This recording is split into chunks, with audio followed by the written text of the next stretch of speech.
I'm gonna talk about photography gears you need to have when you just get started as a beginner. Also, I'm gonna talk about photography gears you may not need to have when you just get started as a beginner. Photography is not a cheap hobby. Equipment costs a lot.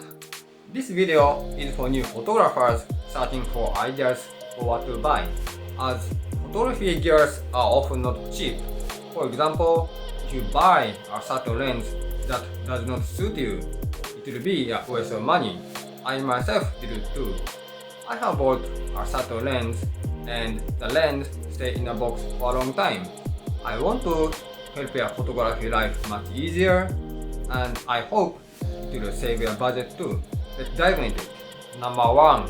Camera. You definitely need to have a camera body. If your budget allows, I highly recommend you'll get a brand new camera, or you'll get one in a second market.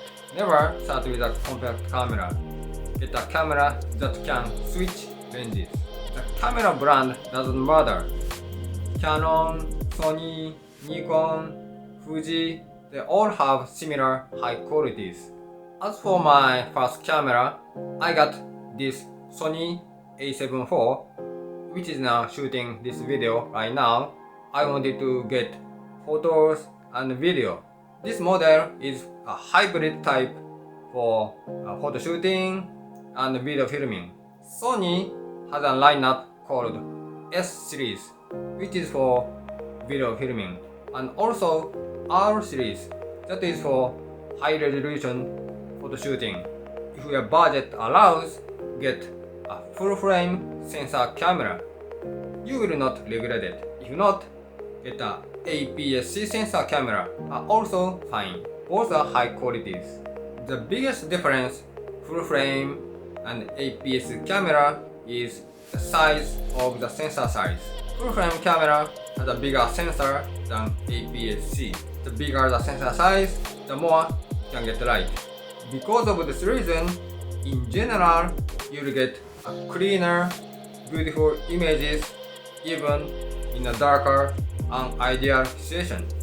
Also, it can create more creamy, beautiful, blurry bokeh. That's why a portrait photographer prefer to use full-frame sensor camera. Buying a full-frame sensor camera or APS-C camera is a big topic to cover. There is no better or worse for each. They are just different. Each has an advantages for different purposes and budget too.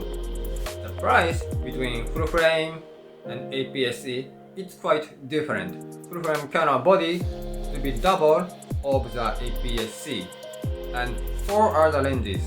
Here in this video, let me simply to say, if you have enough budget, I highly recommend you to get a full frame sensor camera. If you get an APS-C camera, also absolutely fine. They are both high qualities.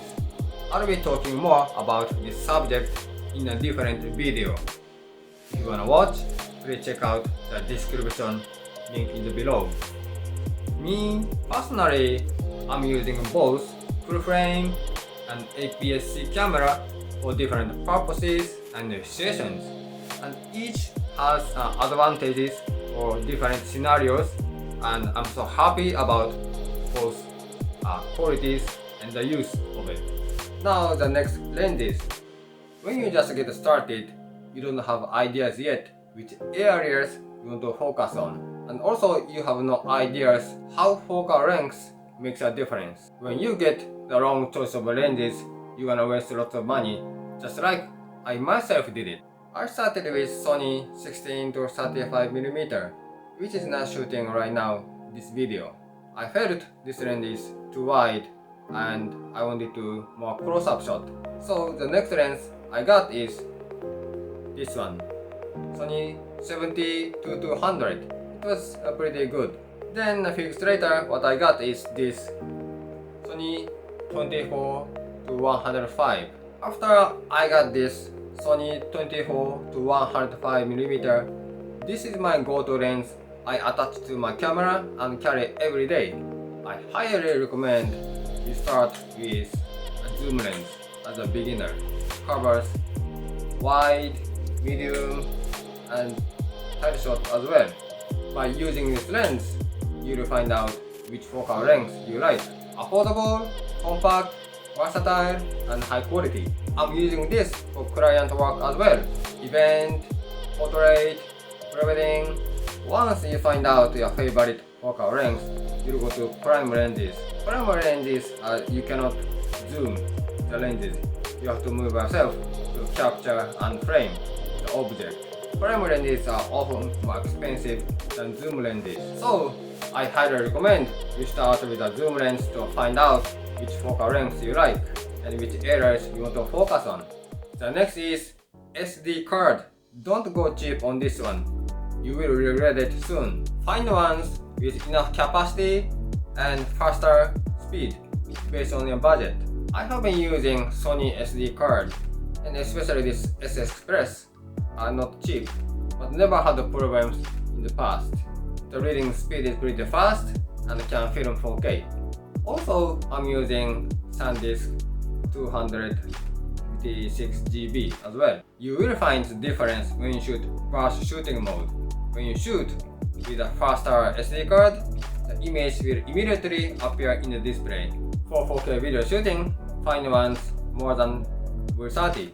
The next is SSD. You don't need to save photos in your PC. I have been using this SanDisk and also Western Digital for many years. The prices are similar. I have never had problems with these. I'm separating saving the data for two SSD, one for backup and one for editing. Once you start client work, I highly recommend you separate SSD, one for backup and one for editing. For client shooting, I save all the data immediately to the backup. For client work, you lose the data, you will lose lots of money too. The next is a bag. Don't buy a smaller bag. It is because you only have one lens and one camera. You'll buy 2 or 3 lenses very soon. So I highly recommend you need to have a bigger backpack that can put at least 3 lenses. The one I have is this one. It can put a body and 3 lenses as well. It's pretty strong and I've been using this for my own shooting, client work, traveling and hiking as well. It's a pretty strong bag. The next you will need is tripod. I love tripod. I like shooting night photography and time lapse as well. Once you start photography, you will definitely start shooting night photography as well.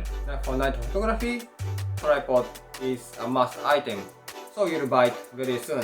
Find one lighter and compact that can support your camera. The next is Lightroom. It's pretty popular photo editing software. You shoot raw file, you can edit pretty much everything with Lightroom. Camera gears you may not need when you just get started would be telephoto lenses. This may not be the first lens the beginners will buy unless you like wild photos and sports photography. And also with speed lights and lighting, all kinds of lighting equipment, as well as energy filters. All these kind of items you'll find necessary once you find your favorite areas. I pretty much covered the minimum photography gears you need when you just get started. If you found this video to be helpful, please hit the like button so other people can watch it and get the safe information that they got. I'm gonna talk about the best Sony lens you need to get when you just get started in the next video.